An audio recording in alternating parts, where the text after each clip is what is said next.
খান পান সবকিছু বদলে ফেলেছি। আমরা আমাদের ঋষি মুনিদের দেখানো পথ, আমাদের ঐতিহ্যপূর্ণ জীবন চর্চাকে ভুলে গেছি। আমরা যদি এইভাবেই চলতে থাকি তাহলে আমাদের নাম নিশান মিটে যাবে, কেউ আমাদের রক্ষা করতে পারবে না। কারণ পৃথিবীর কোন উন্নত সমাজ তার নিজের সংস্কৃতি কৃষ্টি কালচারকে ভুলে গিয়ে অন্যকে নকল করতে গিয়ে কখনো প্রতিষ্ঠা পায় না, পাবে না। তাই আসুন সকলে মিলে আমরা আমাদের সনাতন সংস্কৃতিকে চিনি, আমাদের কৃষ্টি কালচার ভাষা সংস্কৃতি আহার বিহার দিনচর্চাকে জীবনের সাথে জুড়ে সুন্দর জীবন চর্চার লক্ষ্যে আগামী প্রজন্মকে আগিয়ে দেওয়ার জন্য সমর্পিত হই। আর আমাদের শিশু সন্তানদের এই ধরনের প্রতিষ্ঠানের সাথে জুড়ে তাদের সঠিক দিশা দেখায়।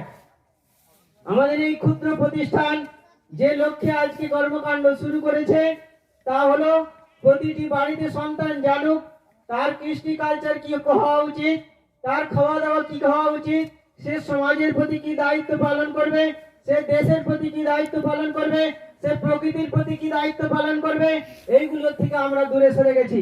মদ মাংস আর ডিজের উৎসব চলছে, সামনে মূর্তি বসিয়ে আমরা নীরব মূর্তির কাছে যে সমস্ত ব্যবহার করছি সেগুলো কখনো আমাদের সনাতন ধর্মের ব্যবহার হতে পারে না, আমাদের কোনো ধর্মান্তের কোথাও লেখা নেই। তো আসুন আমরা নিজেদের ধর্মে কি আছে, নিজেদের সংস্কৃতিতে কি আছে আমরা আমাদের সন্তানকে জানাই, আমরা নিজেরা জেনে জীবনের সাথে জড়ি। অনেক ভুল হয়ে গেছে, অনেক সময় নষ্ট হয়ে গেছে, আর সময় নেই। আসুন ভারতীয় সংস্কৃতি কৃষ্টি কালচারকে ঋষি পরম্পরাকে যে ঋষিদের নামে আমরা বংশ পরিচয় দিই, সান্ডিল্য মধুকুল্য গৌতম ভরদ্বাজ কাশ্যপ ঋষি রামকৃষ্ণ, আমরা বড় বড় মূর্তি বসিয়েছি, বড় বড় মন্দির বানিয়েছি, তাদের আদর্শকে জীবনের সাথে জড়িয়ে আমরা তাদের ছবি রেখে আমরা মদ মাংসের উৎসব করছি। হাজারো মাইক ডিজে উৎসবের দ্বারা আমরা তাদেরকে সাধনা করতে পারি না। আমরা তাদের ছবিকে সামনে রেখেছি, তাদের পূজা করছি, মানে তাদের দেখানো পথকে জীবনের সাথে জোড়ার প্রয়োজন আছে, তাদের আদর্শকে জীবনের সাথে জোড়ার প্রয়োজন আছে। তাদের ছবি রেখে যতই মালা মঞ্চ তৈরি করি, যতই উৎসব করি, যত ব্যক্তিকে আমরা খাওয়াই অনুষ্ঠান করে, তাতে আমাদের কোনো সত্যিকারের ফল পাবো না। আমরা তাদের আদর্শকে জীবনের সাথে জড়িয়ে যদি তাদের আমাদের জীবনের সাথে তাদের দেখানো পথকে অনুসরণ করে যদি আগিয়ে নিয়ে যেতে পারি, তবে এই সমাজ এবং ব্যক্তি তৈরি হবে। আসুন, বিষয় অনেক কিছু রয়েছে, আমরা অনেক অনেক বিষয় নিয়ে সময়ে সময়ে অনুষ্ঠান করে প্রচার করি। আমরা আগামী মার্চ এপ্রিল মাসে আমাদের উদ্দেশ্য রয়েছে 7 দিনের একটি বিশেষ অনুষ্ঠান করা। সেই অনুষ্ঠানে আর্য বিদ্যালয় ট্রেনিং হবে, ন্যাচুরোপ্যাথি, যোগ, আয়ুর্বেদ, এছাড়াও আপনার হোমিওপ্যাথি, প্রাকৃতিক চিকিৎসা, জৈব কৃষি, এই সমস্ত সম্মিলিত প্রয়াসে বড় আকারে একটি অনুষ্ঠানের আমাদের প্রয়াস আছে। যারা এই ধরনের অনুষ্ঠানে সহযোগিতা করতে চান বা সাহায্য করতে পারবেন তারা আগে আসুন। আমরা প্রয়াস চালাবো মানুষ যাতে সত্যিকারের প্রকৃতির সাথে জুড়ে নিজেকে সুন্দর এবং পরিবারকে সুন্দর রাখার জন্য পথ খুঁজে পায়। আজকে মানুষ হাহাকার করছে, প্রতিটি বাড়িতে রোগীর অভাব নেই, প্রতিটি বাড়িতে 5টা ব্যক্তি হলে 4টা ব্যক্তি অসুস্থ। আমাদের সকাল থেকে রাত্রি পর্যন্ত দিনচর্যা কি হওয়া উচিত, আমরা সন্তানদের কি ধরনের কিভাবে পালন করব, আহার বিহার কি করা উচিত, রান্না বান্না কিরকম করা উচিত। আমরা আমাদের প্রাকৃতিক চিকিৎসাতে বলি বাড়ির যিনি রান্না করেন তিনি বাড়ির ডাক্তার, তিনি যদি গড়বড় করেন বাড়ির সবাই অসুস্থ হবেন। কিন্তু আপনারা তো জানেন না, অনেকেই পড়াশোনা করেছেন, মাস্টার ডিগ্রি করেছেন, পিএইচডি করেছেন, পরবর্তীকালে সন্তান পালন আর রান্না বান্নার কাজ করছেন, কিন্তু সন্তান কি করে পালন করবেন আর রান্না বান্না কি করে করবেন, সংসারে শান্তি কি করে বজায় রাখবেন, আপনার বই পুস্তকে আপনি একটি লাইনও পড়ে আসেননি। অথচ যে দায়িত্বটা পালন করবেন সারা জীবন ধরে তার সম্বন্ধে আমাদের কিছুই পড়ানো হয়নি। এ আমাদের লজ্জা। ভারতীয় শিক্ষা ব্যবস্থায় এটা ছিল না। আমাদের যে 64টি কলা শেখানো হতো, সেখানে আমাদের পারিবারিক বন্ধন, পারিবারিক শিক্ষা, স্বাস্থ্য শিক্ষা, নীতি শিক্ষা, কর্মশিক্ষা সবকিছু একত্রে দেওয়া হতো। তো সেই শিক্ষা নেই।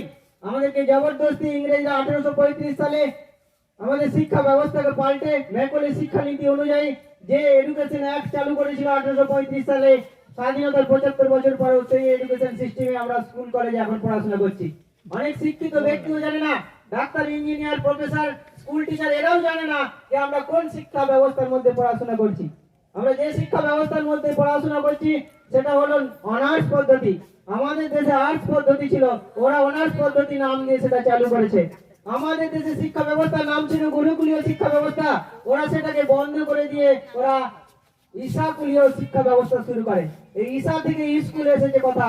যীশু খ্রিস্টের পরম্পরায় যে শিক্ষা ব্যবস্থায় চালু হয়েছিল তাই হচ্ছে আজকে আমরা স্কুলে পড়াশোনা করছি, যেখানে একটা নির্দিষ্ট সিলেবাস তৈরি করে দেওয়া হয়েছে, যেখানে একটা পরীক্ষার বিশেষ মাধ্যম তৈরি করে দেওয়া হয়েছে, একটা নির্দিষ্ট নাম্বার পেলে আমরা তোদের পাস করব আর সরকার আমাদের চাকরি দেবে। এটা ইংরেজরা আমাদেরকে ওই পথ দেখিয়ে গিয়েছিল, আমরা আমাদের সন্তানদেরকে চাকরিমুখী জীবন চর্চার দিকে ছুড়ে ফেলে দিয়েছি। আমরা জীবন তৈরির দিকে লক্ষ্য রাখিনি। একটা ব্যক্তি, একটা সন্তান যদি সংস্কার পায় তাহলে সে অনেক পথেই রোজগার করতে পারে। যদি সংস্কার বিহীন তার ডিগ্রি হয় তাহলে সেই ডিগ্রি সংসারের কাজে, দেশের কাজে লাগে না। তো ব্যক্তি কেন্দ্রিক স্বার্থপর জীবন চর্চায়, ভোগের বিলাসে সে ডুবে যাবে।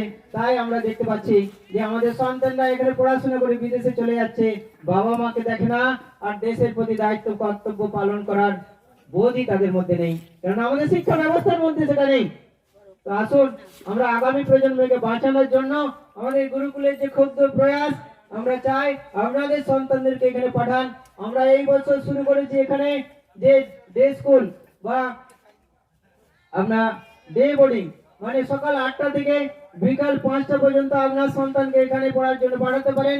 আমরা সকালে দুপুরে আহার এখানে করাবো এবং পড়াশোনা করাবো, এবং বিকালে আপনার সন্তান বাড়ি ফিরে যাবে। আমরা মোবাইল, টিভি এবং বৈরের জগতের ডিজে, মদ মাংসের উৎসব থেকে দূরে থাকার জন্য যদি বাড়িতে প্রয়াস চালাই সেটা খুব কঠিন। তাই আসুন আবাসিক ও অনাবাসিক দুই ব্যবস্থার মাধ্যমে আমাদের গুরুকুলের এই ক্ষুদ্র প্রয়াসকে আপনাদের সহযোগিতায় আগিয়ে নিয়ে যায়। এই আমাদের ক্ষুদ্র প্রয়াস, আমার ক্ষুদ্র বক্তব্য। পরবর্তীকালে আমরা যে সমস্ত অনুষ্ঠান করব আপনারা এইভাবে আসবেন এবং আমাদের সহযোগিতার হাত বাড়াবেন, এবং আপনাদের এলাকায়, আপনাদের গ্রামে, আপনাদের পাড়ায় এই সমস্ত বিষয় নিয়ে, স্বাস্থ্যের বিষয় নিয়ে, শিক্ষার বিষয় নিয়ে, সনাতনী সংস্কারের বিষয় নিয়ে আমাদেরকে ডাকুন। আমরা অনুষ্ঠান করি, আমরা সত্যকে জানাই। আমরা মিথ্যার পিছনে ছুটতে ছুটতে পুরো বরবাদি পথে চলে গেছি। সত্যকে জানতে হবে, জীবনের সাথে জুড়তে হবে, এই লক্ষ্য। আজকে আমরা আমাদের মধ্যে উপস্থিত ব্যক্তিদের অল্প অল্প সময় আমরা সকলকে অল্প অল্প সময় দেওয়া যাবে।